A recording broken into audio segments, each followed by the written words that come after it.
warahmatullahi wabarakatuh dan salam sejahtera untuk kita semua. Perkenalkan, saya Rutmi Clara Kocong SPD, guru dari SDN 297 Kondo. Di ruang kelas sederhana ini, saya berupaya menghadirkan pembelajaran yang mengubah cara Anda belajar dari sekedar pengguna teknologi menjadi pencipta karya digital melalui kegiatan coding kreatif. Inilah cerita tentang perjalanan kami belajar berpikir komputasional dari cerita menjadi coding. Sebagai guru, tugas saya bukan sekedar mengajar, tetapi menyalakan keberanian mereka untuk mencoba hal-hal baru, membuat game sederhana, menggerakkan karakter, hingga menyusun logika yang melatih cara berpikir tingkat tinggi.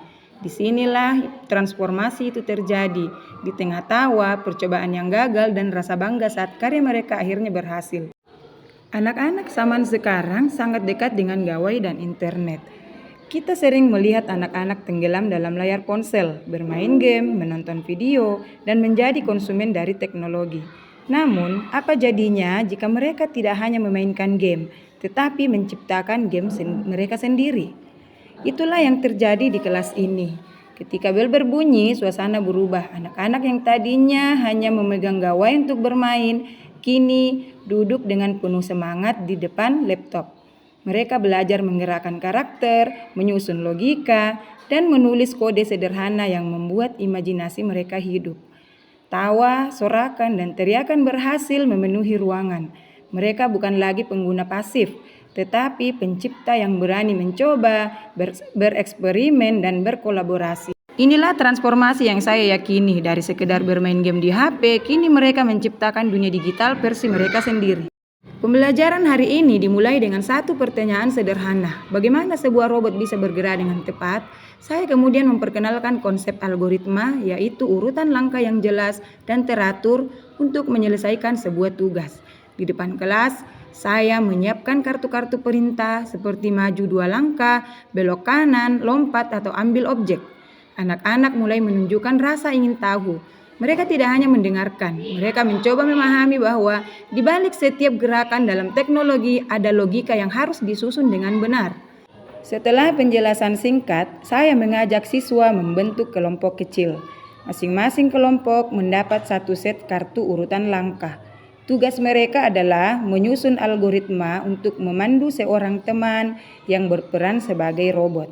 Mereka berdiskusi, kartu mana yang harus duluan, apa yang terjadi jika langkahnya salah, dan bagaimana memastikan perintahnya jelas.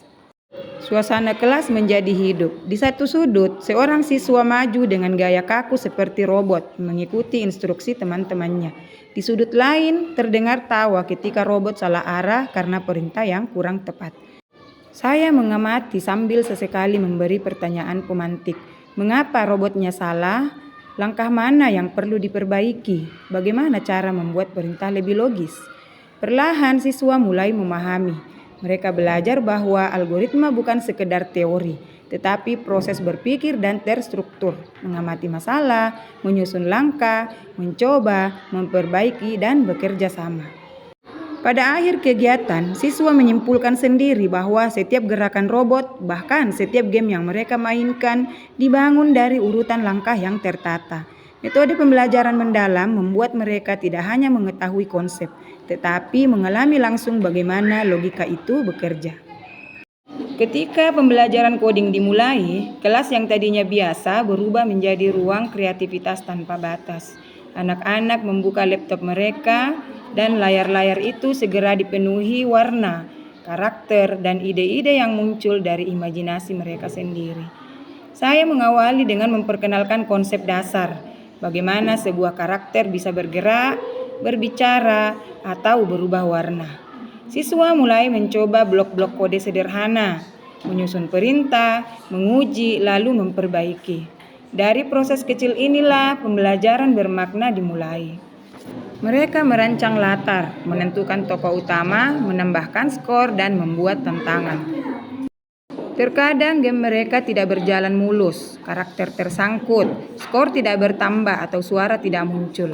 Namun justru di sanalah proses belajar terjadi. Mereka berdiskusi, bertanya, mencoba ulang, dan terus memperbaiki. Hasilnya luar biasa. Dalam satu sesi pembelajaran, siswa bukan hanya berhasil membuat animasi atau game. Mereka belajar berpikir logis, kreatif, dan mandiri.